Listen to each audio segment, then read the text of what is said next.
L'association J'interviendrai a été fondée et reste dirigée par M. René de Michelis, qui est psychologue et ingénieur aussi. Il a été très sensibilisé par les problèmes de l'absence de ces jours de rupture, de vacances, de loisirs pour les enfants gravement handicapés ou souffrants et a voulu y pallier grâce à différents centres qui ont été loués ou sont la propriété de l'association et qui accueillent les enfants suivant le programme individualisé de chacun, évalué à l'avance. Alors ici on se trouve à Prunier, dans l'Indre, entre Issoudun et Châteauroux, dans un village à caractère rural qui permet aux enfants d'être très en contact avec la nature. Ce cadre ici, c'est l'école. Pourquoi école? Parce que c'était une école libre autrefois qui a été donnée à l'association. Cette école accueille deux groupes l'été, un groupe de camping dans le vaste terrain et un groupe qui habite l'école même. Par ailleurs, il y a un autre lieu qui est le presbytère du même village, qui est loué par la mairie à l'association et qui accueille quelques enfants, un petit groupe à caractère plus régressif.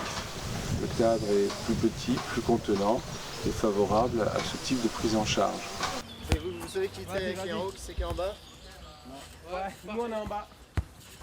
Tom, Touné, Lionel. C'est pas vrai.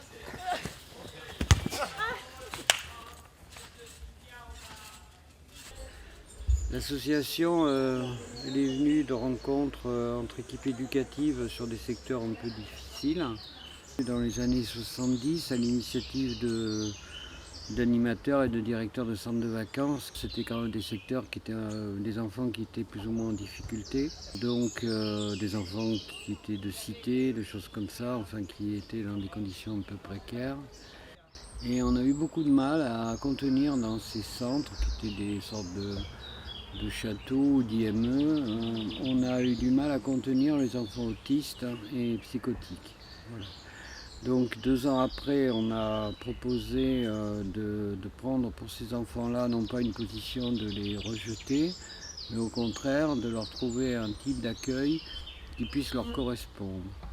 Donc c'est dans l'Indre, là, à quelques kilomètres d'ici, sur une petite ferme qu'on a commencé à recevoir ces enfants, avec des financements qui venaient toujours de la Banque de France, et qu'on a commencé à les recevoir de façon régulière.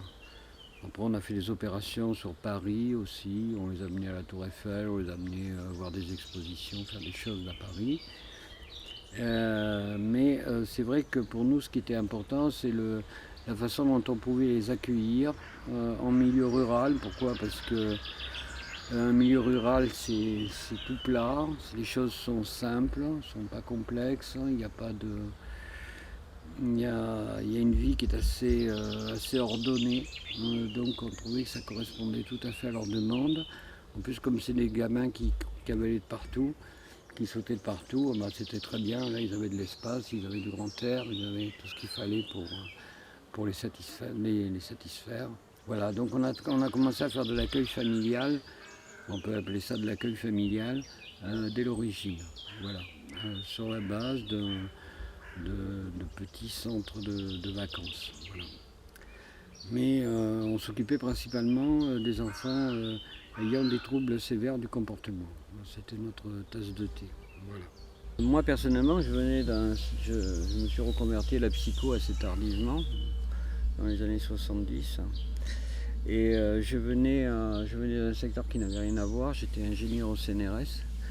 Je dois dire que ça m'a servi parce que pour bâtir, reconstruire, monter ces structures, bah, il a fallu quand même avoir un certain management de l'engineering pour résoudre tous les problèmes, y compris les normes de sécurité, tous les problèmes des bâtiments, etc., etc. Donc c'est vrai qu'on a aussi mis pendant des années la main à la pâte. Sur le centre de Prunier, là, sur l'école, on a dû fougacher 600 sacs de plâtre, je crois, pour refaire la maison. Donc c'était des chantiers de jeunesse à l'époque. On est resté dans ce courant d'éducation populaire de nos origines. Et c'est vrai que c'est un courant qui nous a beaucoup aidés. Donc il y a beaucoup de solidarité dans tout ce que nous avons fait jusqu'à présent, qui ont été le maître d'œuvre de l'établissement. Voilà. Il y a eu beaucoup de jeunesse, quoi, je veux dire, dans tout ce système. Voilà.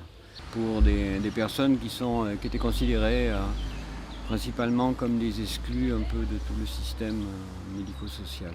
Il y en a qui venaient vers nous en lieu de vie, qui venaient de secteurs médico-sociaux et qui avaient dû les rejeter parce que ils avaient foutu 3 fois le feu à l'établissement, parce que des choses graves, quoi.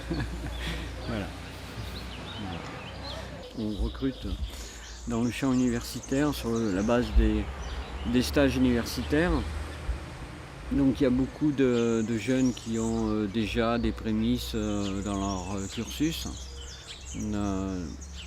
d'approche de ce public, ou des difficultés que ce public peut poser. Mais ça, c'est purement intellectuel, c'est pas ça qui leur permet d'encadrer les jeunes ici. On a découvert que le plus gros travail qu'on leur réclamait, c'est le travail qu'ils pouvaient faire sur eux-mêmes pour se rapprocher de ces enfants. Et ce travail sur eux-mêmes, c'était pas par les voies universitaires qu'on allait y parvenir, mais par des voies beaucoup plus naturelles, de développement personnel. Là actuellement ils sont en train de travailler sur le rôle de l'acteur, parce qu'ils sont acteurs aussi.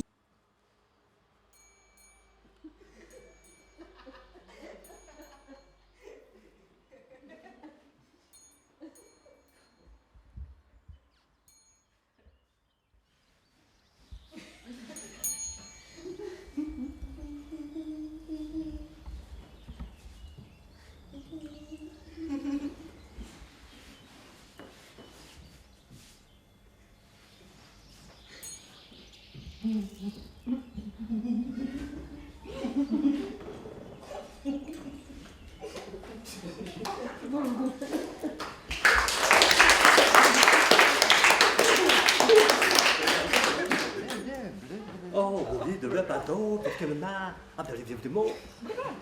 Voilà, t'es quelqu'un qui va convenir. Oh, voilà, tu vas comme ça, vas-y, allez, encore.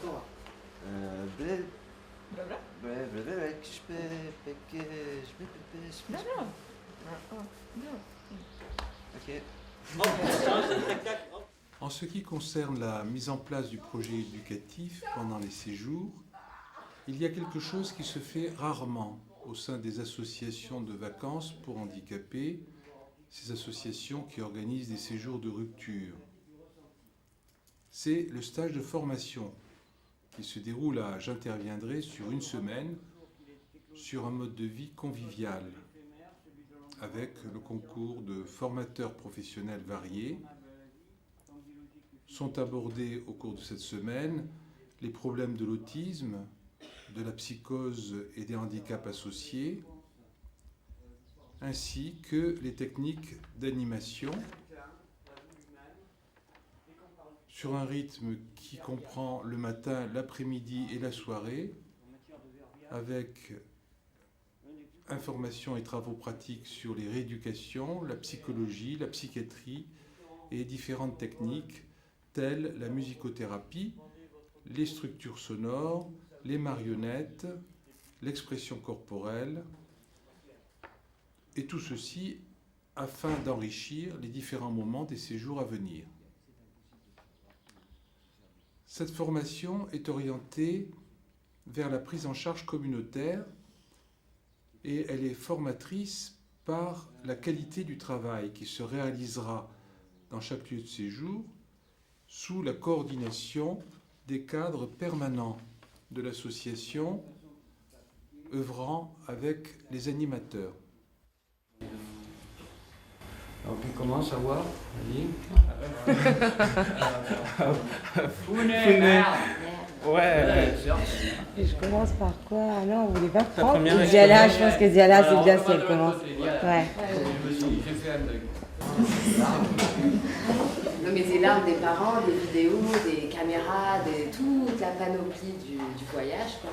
Mais les enfants, eux, c'est rare quand même qu'ils pleurent, ça peut arriver. Mais normalement, ils viennent assez facilement vers vous, montent dans le train et s'adaptent au moment présent si c'est vous qui êtes devant eux et que l'action c'est prendre le train. En plus, le train c'est quelque chose qu'ils aiment la plupart du temps. C'est plutôt assez fluide. C'est bien de faire des petits journaliers, là, des petits calendriers hebdomadaires ou des petites fraises pour expliquer un petit peu. T'aurais pu le faire, mais t'aurais pu le faire. T'aurais presque pu le faire pour les gamins qui réclament maman et tout, c'est quand, machin. Ouais, c'est dans 3 dodos, machin, mais c'est vrai qu'il y a 1, 2, 3, machin. Qu'est-ce que ça représente pour eux? De lier un petit peu l'espace et le temps et de faire un petit dessin avec cette case, et puis faire bah là on est là, et puis maman c'est là, et ouais, et puis maman c'est quand, maman, on coche une case, et puis on peut faire des petits dessins de qu'est-ce qu'on a fait le jour là, machin. Et c'est vrai que c'est bien de rapprocher un petit peu le temps et l'espace, de peut-être appuyer un petit peu ce concept qui est difficile pour vous, mais difficile pour vous aussi, hein, c'est vrai que c'est... Bah, ça me fait penser, on parlait de ritualisation, je disais aussi mettre du lien entre l'espace et le temps, c'est ce qu'on fait constamment dans un lieu, un moment pour chaque chose.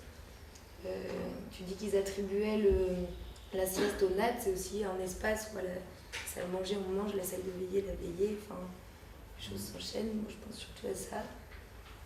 Surtout pour les enfants qui viennent pour la première fois, on leur donne les repères temporels qu'on leur donne, ils passent aussi par les lieux, le sens qu'on met sur chaque moment. Le premier jour, quand on arrive en séjour, on emmène les jeunes dans leur chambre. Et donc du coup, il y a l'investissement de l'espace.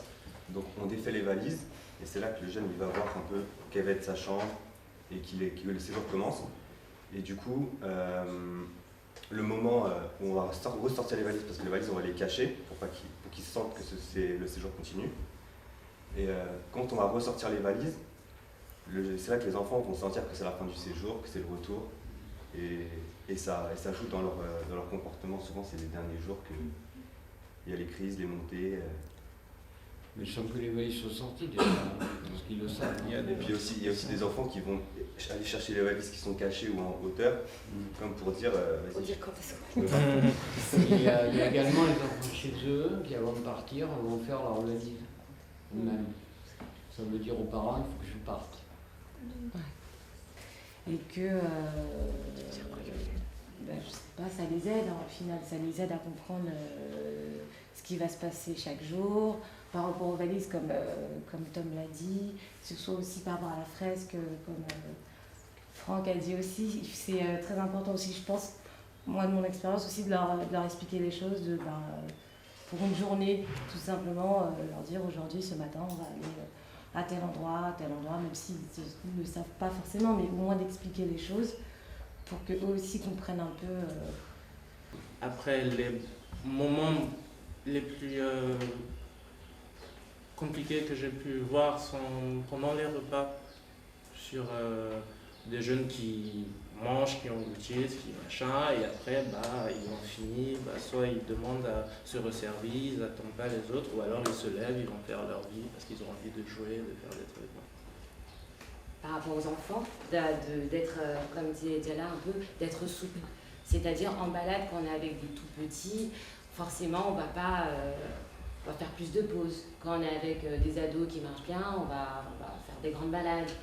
Voilà, il y a notre rythme à nous, le rythme déjà interviendrait, mais il faut aussi penser au rythme aussi des enfants.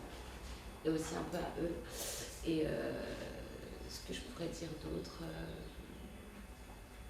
voilà, je pense que... C'est que le cuisine. Alors, le groupe de cuisine va avec un wa. On peut faire les tâches ménagères maintenant, Lionel. Lionel, c'est toi. Lionel, qui fait quoi? C'est toi les tâches ménagères. Tâches ménagères, oui. Hein? Ouais. Vous les faites maintenant. C'est parti. Et les autres, vous allez mettre la table. Je pense que bien. Ben écoute, ce sera convivial. C'est voilà. Je finis ma 3e année de psycho. Là. Je rentre en master de neuro l'année prochaine. Et j'ai fait un séjour avec Issa justement aux vacances de Pâques. Et du coup,